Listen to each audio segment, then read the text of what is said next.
Welcome to Chalk Talk 101 with Thomas Major, Porge Villas, Takoda George, and Dylan Kelly. Takoda and Jorge are not here at this time, but we're going to start off by talking about Lionel Messi.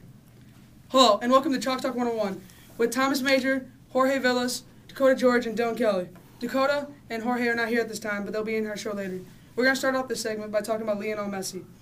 He's on Real Madrid. He lives in Argentina. He started playing soccer at a really young age, around 15 years old. He's been on Real Madrid since the age of 19. His annual salary is $15.44 million. In 2018, he will make $66.18 million after endorsements. Now that, my friend, that's some serious cash. Because, Lionel Messi, I like him. He's a good player. His hair flowing in the wind when he's running down, trying to score goals and everything. But he is the goal leader in Europe with over 300 goals. That's a big milestone for him. Many compare him to Pele, a great soccer player. But now, Barcelona and Real Madrid, they battle a lot. Real Madrid has always been the better team no matter what. Because Lionel Messi is a leader. He's a good captain. Dylan, what do you think of the attributes and intangibles that Lionel Messi has? The only thing I got to say is he has won the world's best soccer player for a record 4 straight years. He is an amazing player. He got the FIFA World Player of the Year award too. He broke the record for most goals in his respected league.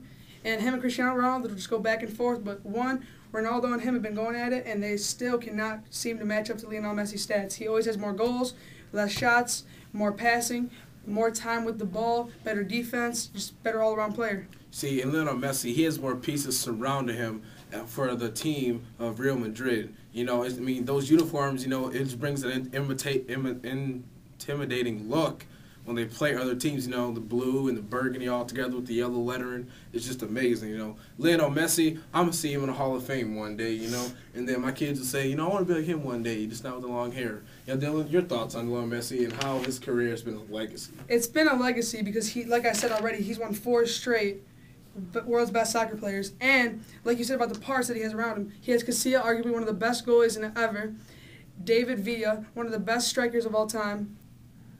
Hello, and now to our next commercial, sponsoring our very own Thomas Major III. My man TM3, you gotta try this new drink, man. Sprite. Every cap gets an instant download. If you want freshness and a great taste, you drink Sprite. Even LeBron said it tastes good. As I do, I believe it tastes good too. Only 240 calories. Get it at any market store in the USA. And welcome back to Chalk Talk. And this time we get into the best segment of this show, March Madness. And now, we will talk about the brackets, the seeding, and all that stuff. But first, we want to get into the season the Big Ten had. They've taken 10 or 7 teams to the tournament, the most out of any other conference besides the Big East. But, let's talk about the season Michigan had, and was it a success?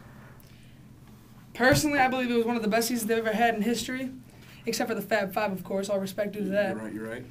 And Michigan, you already know we're from Michigan, so all of our things that we're going to say about it are going to be more leaning towards them. I hate Indiana. I think they ain't that good of a team. You're right. Victor Oladipo is a good player, but him and Cody Zeller are the only two that they have. Michigan's got parts all around them. They have a young squad. They only have 1 junior on their starting squad. 1 junior. They have all the rest sophomores or freshmen. It's not good for this season. That won't be good during this March Madness, but we're going to start building towards it. And March Madness will even help even more that we made it because it'll make all of our young players more experienced and ready for their junior and senior years so we can all get better okay, games but think about it, Dylan. Most players, they go to college, they go to a good team, and then they play 2 years and they want to be done. And then they want to go to the NBA and get that contract, get that fast money like Anthony Davis did. But look, Michigan, they had a fantastic season. They lost the last 3 or 4 games. Now they're about to go into the tournament. They are shell-shocked. They lost to Wisconsin in the Big Ten quarterfinals. Now, it's kind of just, it's just kind of disappointing as a fan, as a diehard Michigan fan, to see our team fall like that after a 17-0 blazing start. And we are actually ranked number 1 for the first time since the Fab Five era. Michigan, they're going to have a good time in the NCAA tournament because, they're going to blow past South Dakota State tomorrow night at the Palace. Also, they're going to, many are picking VCU over them, but VCU is not going to beat Michigan because they have great intangibles of a good team. Trey Burke scoring baskets, Tim Hardaway tearing up three-point shots, and Glenn Robinson picking it up and shooting. and shooting three-point shots and taking dunks and all that. Dylan, how do you feel about Mitch McGary and his role on the team? But not just Mitch McGary, the whole team. Like, do they have enough role players to win the NCAA tournament? Role players, I think that they are all rising stars if they play their seasons out right. And you're right about them all wanting to leave after 2 seasons, but that's their second season. Like I said, 2 or 3 of our players, if I'm not mistaken, are freshmen at the starting squad. They're going to stay for at least 1 more year. But I'm telling you, it'll be more experience. And with that coaching staff and all that, I think they're going to stay. Trey Burke might leave because he is guaranteed some money. But just all around, they're a great team. And personally, I got them going to the Elite 8. And then I got them losing to Kansas. Sadly, I just believe it's the thing that's going to happen. But next year, I think them to be the top contenders. Coming out in the top 5 seed. I agree with you. Like, you know, we all want to see Michigan go to the Final Four. I mean, they haven't been to the Final Four since the Fab Five. We all want to see them win the national championship. I mean, it's gonna look good on Jim Boeheim's resume. See, but Michigan, you know, they're a mediocre team. They could be any team in the nation, but also if they're not clicking right, if Trey Burke not scoring. Like, for example, when Trey Burke's not on the floor, they are by far one of the worst teams in the nation. They look like Penn State out there when Trey Burke is not on the court. And, you know, obviously, you know, Penn State upset them last week of the season. Oh, I need to butt in here. When you say the word mediocre, I don't think that's the right word to use. I think it's called young guns. They're streaky shooters, and they have to start picking it up, driving more to the basket, start hustling a little bit more. They do have some hustling players, and that's what I'm trying to say. Just trying to say that they're young guns. They always are shooting good at some nights. They shooting bad at some nights. And the night against Wisconsin, we was having bad luck against them. First time we played them, they made a half-court buzzer beater and handed in his face to go to overtime, and they ended up winning that game. But with all that momentum, who wouldn't? And also, they were just coming out of it to win that Big Ten championship. And now to the predictions of the tournament of March Madness. And here comes the predictions of the March Madness tournament. And what I believe is, it's going to be them Duke Blue Devils winning that whole thing against Miami, Florida. How I'm going to talk about it is, they're going to win 67-64 in my mind. Miami got some great young pieces. Hey, let me finish. Miami got some great young pieces to their team. Their streaky team, I believe that their defense and their amazing point guard who leads that team crazily amazing is going to win. Is going to lose, though. Duke has Seth Curry, Miles Plumlee, and some amazing pieces of their team. And they have the coach of the century on their team. They're going to easily win this game. I believe that they might get upset early just because of some streaky shooting. But besides that, that's all I got to say. What do you think about this? Duke. Are you serious? Man. Duke. Really. One of the most mediocre teams in college basketball. They can't even beat NC State. NC State gives them problems. Miami. Look at Miami. They are the most solid. And now what do you think about my predictions, Thomas? No, I think you're wrong. Because look. Dick Vitale told me personally to tell you. Are you serious? Really? You gonna say that to me, really? Duke. Duke is amazing. Duke is not good, man.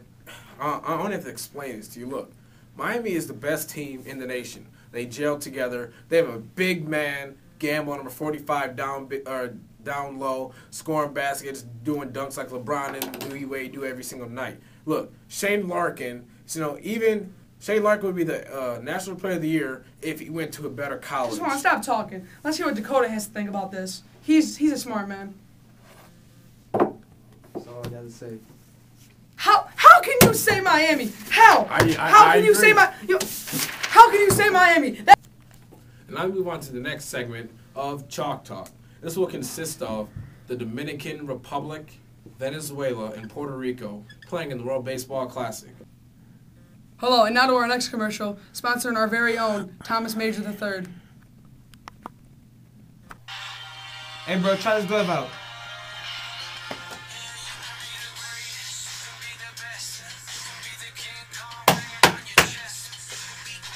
This glove is amazing. Hey, if you want to be the best player on the field, also, I got some suggestions about this glove. It's got the premier lacing for the MLB style professional model. Franklin gloves, specifically out of Japan. You know, they weave them pretty nice and everything. Also, at a discounted price. And also, here are some of the attributes about the glove. Has a very shallow pocket. And it's also perfect for the pitcher. Also, if you want this glove, if you want to be the best on the field, you take care of it. You pre-oil it. You do all that. And you'll get fast shipping through Illinois or whatever you want to get it. And also, the glove does not make the player. The player makes the glove. Thank you. And now we move on to the next segment of our edition. We're going to talk about the World Baseball Classic. You know, this consists of mainly very, very good teams in the domination of the Dominican Republic, Puerto Rico, and Venezuela. Now, one of our main men that we know from Detroit, Miguel Cabrera. Yes, I said Miguel Cabrera. He is the best player in the world, arguably. He's better than Mike Trout. He's better than, you know, anyone. Try to find a baseball player better than him that knows the game. Dylan, your thoughts on him playing for Venezuela and them choking early in the second round? Well, before I talk about that, I just want to say he's such a humble player. He's so good. And when you say arguably the best player in the world, he won the Triple Crown in the MLB. There's no league more established than the MLB, and he won the Triple Crown. That means he had the best average, best home runs, and best RBIs. That means he was the overall best batter in the whole league, and he won the MVP. That's the most valuable player. That means he is the best player in the world, arguably, right now. Yes. Dennis Rodman recently just went to North Korea to see Kim Jong-un and be a part of their nation. Now, we all know Korea is the most isolated country in the world, but we all know Dennis Rodman also is a Hall of Fame basketball player. Dylan, do you think Dennis Rodman has turned on the American population going to the communist nation of North Korea? No, he just wants to find out more about their religion and their way of life, and he thinks it was a great opportunity, and he was humbled that a very powerful man, even in his own perfect state, would want him to come and see him. It's just a great honor to him personally, even though I believe that Kim Jong-un is basically crazy like his dad, but it's just my personal opinion. What else do you think about that? Well, I think that, you know, Dennis Rodman, he may not be turning on the United States, but he shouldn't have done that. Went to North Korea, know that they're a nuclear threat to us as America. But also, Dennis Rodman is an American man, even though he's got his crazy hairstyle and face piercings. Everyone likes but it. But he played for the Chicago Bulls. Like he was a superstar athlete with Michael Jordan in the 6 rings. And he goes to North Korea, and then he says that he's going to be probably consider moving there when North Korea can finally get into the 2016 Summer Olympics. Do you think North Korea can compete at a high level in the Olympics 2016? No sport at all that I can think of that I actually watch and follow. No, all right. I agree with you on that decision. North Korea, maybe they've been isolated for all this time, and all they do is create nuclear weapons. So, athletic-wise, they're not the nation to be. Just recently, the kids from Africa in the sports world made it to the Little League World Series in Williamsport, Pennsylvania. Now, this is the first time a team from Africa has ever made it there because of the poor conditions and the lack of money they have for Africa to go to the Little League World Series. Now, the Little League World Series, we all know, consists of teams from all around the world, and they play against each other. And Africa finally got to go because they finally got their visas and passports. You know, these kids were so poor in their home country that they practice on barefoot dirt. So when they came to America and they gave them cleats that they weren't used to, and it hurt their feet. The rules say you have to wear cleats. And the kids from Uganda were just nice, humbling kids. You know, they're all pretty friendly. They just want to play baseball and they love baseball. Do you think they enjoyed their time here in America, in Pennsylvania? I think they loved it. They thought it was a great opportunity to play a sport they loved. And like you were saying about like the no shoes things, they were showing pictures when Mariano Rivera went back there, and they were wearing bottles as shoes, just to make sure like they weren't hitting that. They would use just rocks and stones for balls, and they'd use like wooden sticks for bats. Just a crazy situation. They were just so good throughout it. I mean, it was a great situation for them. And that's it for Chalk Talk. Thank you for coming to watch the show, and we'll see you next time on Chalk Talk 101. ESPN.